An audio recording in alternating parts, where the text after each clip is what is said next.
gentlemen, welcome to the fight. And welcome back to the next episode. Obviously, we're in the fight to save our marriage, and this is the Men Save Your Marriage podcast.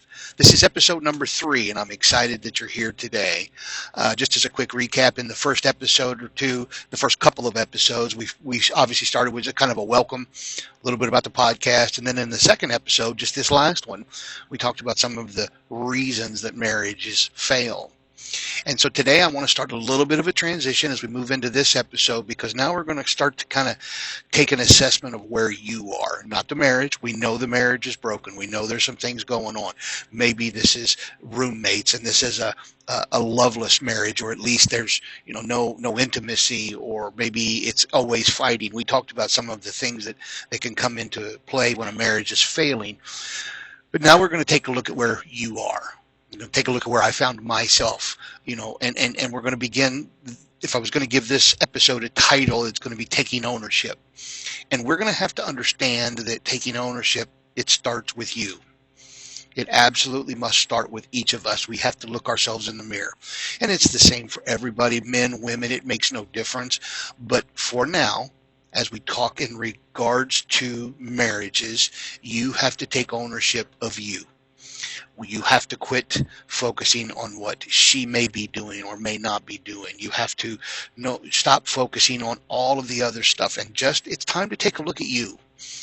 Maybe we're going to look at maybe fixing some things. Maybe we're going to look at improving some things. Maybe we're going to just pause and be grateful for where you are in other areas. But this is the beginning stages.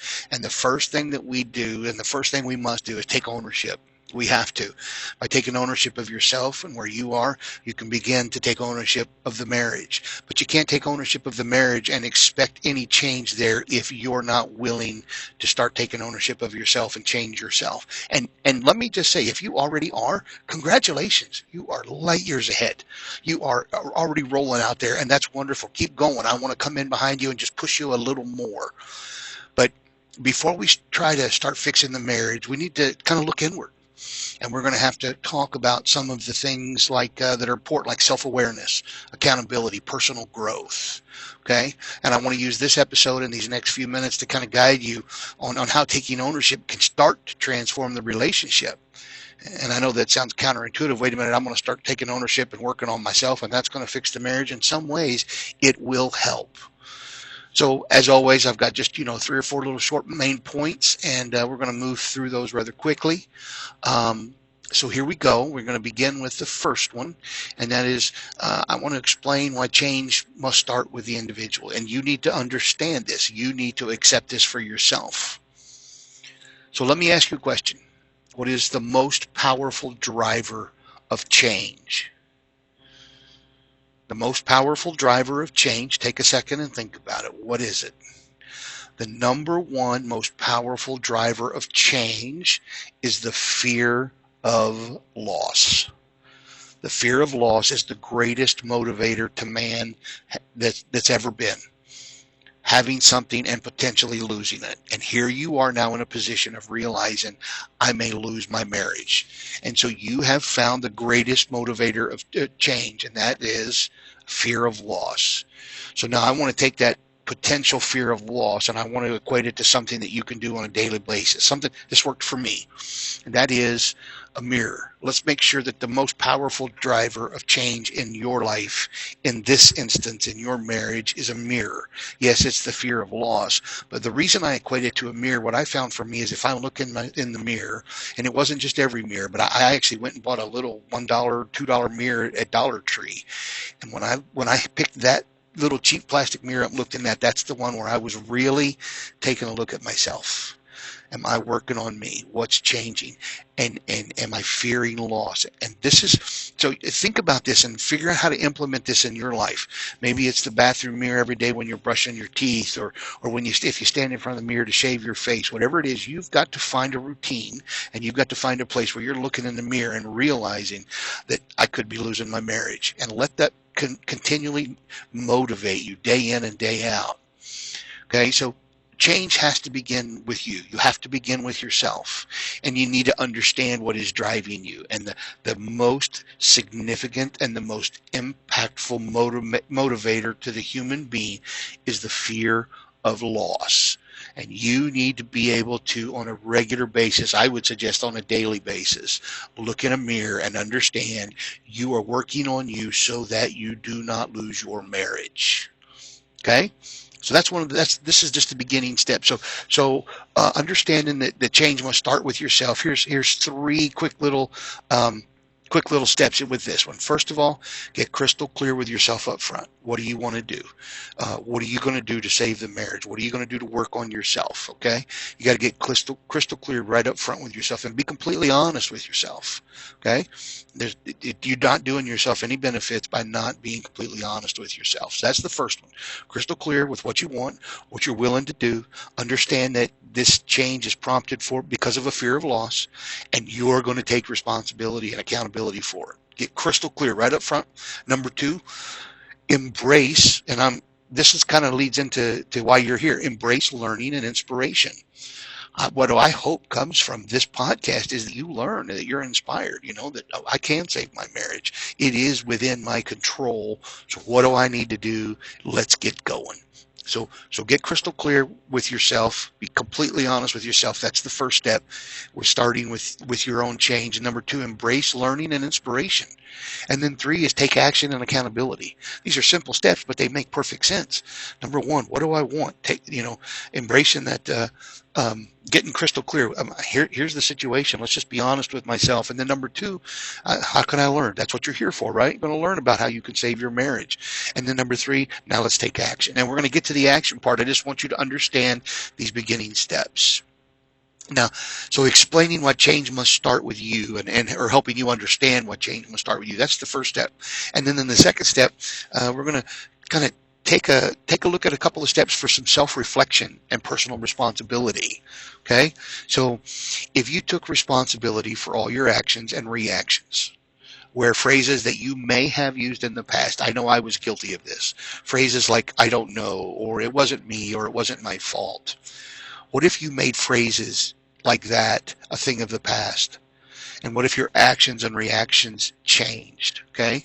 This is, again, back to personal responsibility. But what happens if you were to begin to change yourself and instead of, I don't know, what if you replace that with, I don't know, but I can figure it out. Or I don't have the answer, but we can figure it out together. What happens if it wasn't me or it wasn't my fault? Instead, you know what? I may have been at fault, but let's take the steps we need to fix that right now. What if your responses begin to change because you want to take this personal accountability and you take this time for self-reflection and you begin to understand how I respond and how I take the responsibility can change everything? Well, I'm telling you right now, as someone who's done this, if you begin to change your response, if you begin to change your responsibility and your self-reflection, and if you begin to replace some of those I don't knows with I don't know, but we can figure it out. I don't know, but I can get to the bottom of it. And you take on that personal responsibility, I'm telling you, everything in your world will change. Now, first of all, to the wife, to the person that's the closest to you in the world, or at least has been for a long time. It may not be right now, but has been for a long time. They're going to look at you like you've got two heads. Or they're going to ask the question that I was asked, who are you and what have you done with my husband? Okay? Because in your world, when you change your responses, when you take that personal responsibility and accountability and you begin to change, trust will begin to flourish in your world.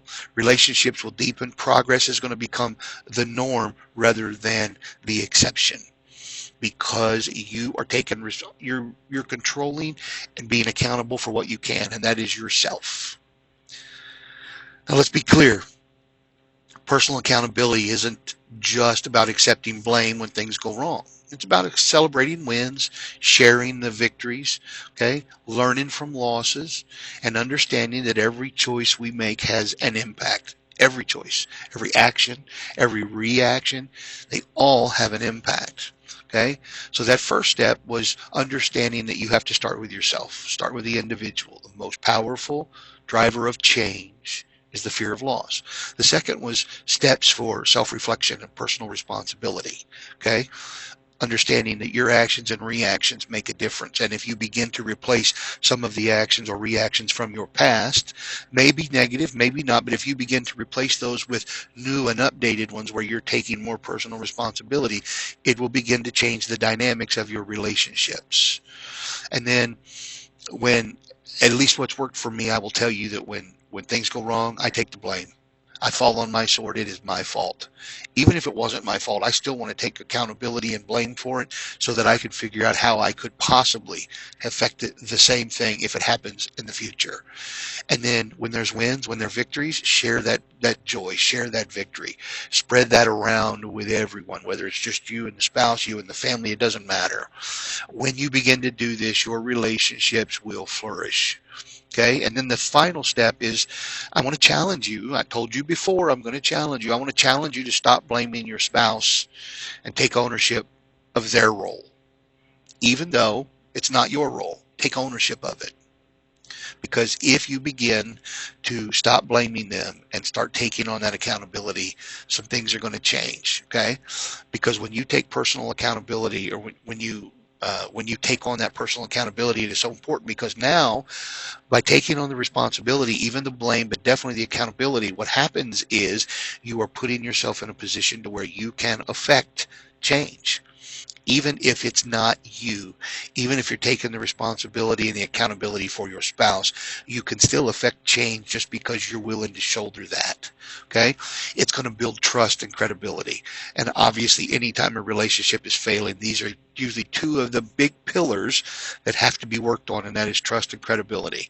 And when you begin to take responsibility and you begin to accept the accountability for something that may even be outside of your control, even if it's just as simple as asking, how can I help? What can I do to make that particular thing easier for you? Is there any way that I can contribute? Little things like that begin to build trust and credibility. It's going to enhance your relationships. And there is obviously always opportunities for growth and leadership here. Plus, by taking this ownership, by not blaming your spouse, it becomes a catalyst for your own personal growth. And then as you grow, then the ripple effect can take hold. And that's when your growth kind of begins to ripple out to and impact those around you. As that trust flourishes that we talked about a few minutes ago, as you're continuing to build trust and credibility, as it begins to enhance your relationships, this ripple effect keeps flowing from you, just taking on your own personal accountability, just looking in that mirror and holding yourself accountable. These things begin to change, and they begin to impact not just you, but everybody that you're in relationship with, and most importantly, obviously, the marriage. So these are just a few of the things that we're talking about. These are just a few of the things in this episode. And as I told you before, as we work through this platform of these first 20 or so episodes, we're going to circle back and we're going to go into much deeper with each of these. So we're going to be come back and visiting about taking ownership. We're going to visit this again. We're going to visit this more in depth. And when we get to that point, I'm going to incorporate some of your questions, some of your thoughts, some of your responses to this edition, okay, and to this episode. So let me just finish up by saying that I want to hear from you. Okay, your challenge is for this week. Your challenge for this episode is: how are you going to take responsibility? What mirror are you looking in so that you can begin to take that responsibility and accountability for yourself? And I'm sure on some level, in some ways, you already are, but begin to ask yourself, how can I be even more accountable? How can I take on more responsibility? Let me shoulder the load. And maybe that begins to take some of the strain off the marriage, because you are building trust and credibility. This is an opportunity for your own growth, this is an opportunity for you to begin to share some more, how do I want to say this, to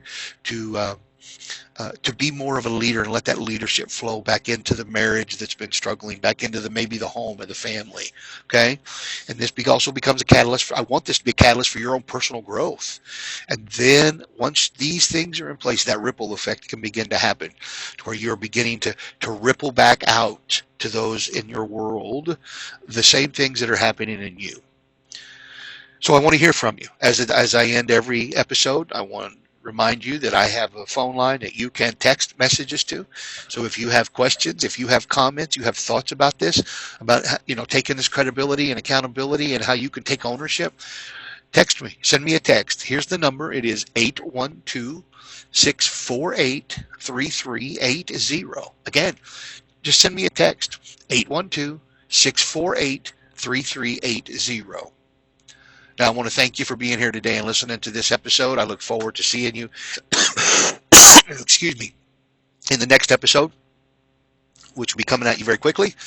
In the meantime, have a great day and continue to work on your own personal accountability and taking ownership in yourself and in your marriage. Thank you, gentlemen. Have a good day. See you next time.